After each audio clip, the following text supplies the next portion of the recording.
And in 5, 4, 3, 2, 1. Buenos dias, hippies. Paz en el barrio. My friend Trish tells me I should wear this hat only when I'm feeling professorial. Well, that's where we are today, so tie me on and turn her loose. Chris Hedges on Tuesday had a piece on the blogosphere about how, after returning to the U.S. from 20 years as a foreign and war correspondent, he came home to find that there had occurred in his absence a corporate coup d'etat. Coincidentally, I was listening to activist, lawyer, blogger Kevin Zeese on the radio the other day. He was a guest on one of those former Air America slots. I think it was Randy Rhodes, but there was somebody sitting in for her. And he reminded me of the so-called Powell Memorandum, which is the template for the coup that Hedges testified he'd seen the results of. The Powell Memorandum is probably the most influential document you've never heard of. Truly, it's the most influential document probably in the whole world as far as shaping the corporate climate in which we now are all struggling to survive, the world of CorpoRatocracy and oligarchy and financial and fiduciary servitude. That's the Powell Memorandum for you. Probably you don't even remember Lewis Powell. He was an Associate Justice of the U.S. Supreme Court from 1971 until he retired in 87. He cast himself as a mild-mannered jurist. He's not a high-profile guy, considered a conciliator. A Southern aristocrat, Powell drafted this confidential memorandum to the U.S. Chamber of Commerce, in which he described a strategy for corporate takeover of the dominant U.S. institutions in American society: the schools, the press, universities, media, museums, libraries, theaters, you name it. In early 1971, just before Nixon put him on the court. Once he was on there, he was regarded as a moderate, but this memo, it seems to me, suggests that his alleged moderation was simply a well-worn and comfortable costume behind which he concealed his radical corporatist agenda.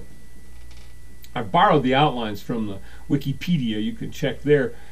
The following is an outline of the basic premises of his plan, which was based mainly on his experiences as a corporate attorney for the tobacco industry in Virginia, and also then later as a leader of the anti-Brown versus Board of Education forces in the Virginia school board system to oppose and defy the Supreme Court. He wrote the notorious memo privately to a friend at the chamber. Investigative reporter Jack Anderson turned it up several years later. In the memo, Powell called for the corporate America to become more aggressive in molding its politics and the laws of the state, actually, and suggested, among other things, the formation of quote-unquote friendly think tanks. Now, can you say Heritage Foundation, American Enterprise Institute? How about the Coors Foundation or the Olin Foundation, among others, etc., etc.? With its title, The Attack on American Free Enterprise System, Powell, a subtler culture warrior than many of his contemporaries, sounded one of the opening calls in the current culture wars. In shock from the dramatic upheavals of the 50s and 60s, Powell, like so many of his generation, Alan Bloom notably, who was ineradicably scarred at the sight of a black man holding a shotgun outside his Columbia University office in 1967, Powell, for instance, at least shed his reticence. The tobacco litigations and civil rights actions were his watershed. The previous decade had seen the increasing regulation of many industries as well as the burgeoning of civil rights laws. Powell argued that the most disquieting voices, quote-unquote, joining the chorus of reprobation and criticism of the American corporate system, came from, quote, perfectly respectable elements of society, and he included in this the college campus, the pulpit, the media, intellectual and literary journals, the arts and sciences, and also politicians. He was firmly resolved to make any further future recrudescence of such aberrations impossible. To counteract these pernicious influences, in the memorandum, Powell advocated a variety of expedients which sound strange coming from the pen of a person considered at the time to be a future Supreme Court justice.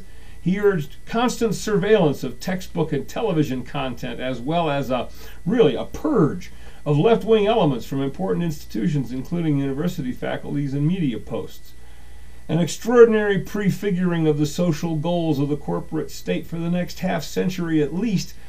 Powell named the main goals of the corporate propaganda public relations campaigns. changing how individuals and society think about corporations in its relation to the government, the law, culture, and, of course, the individual.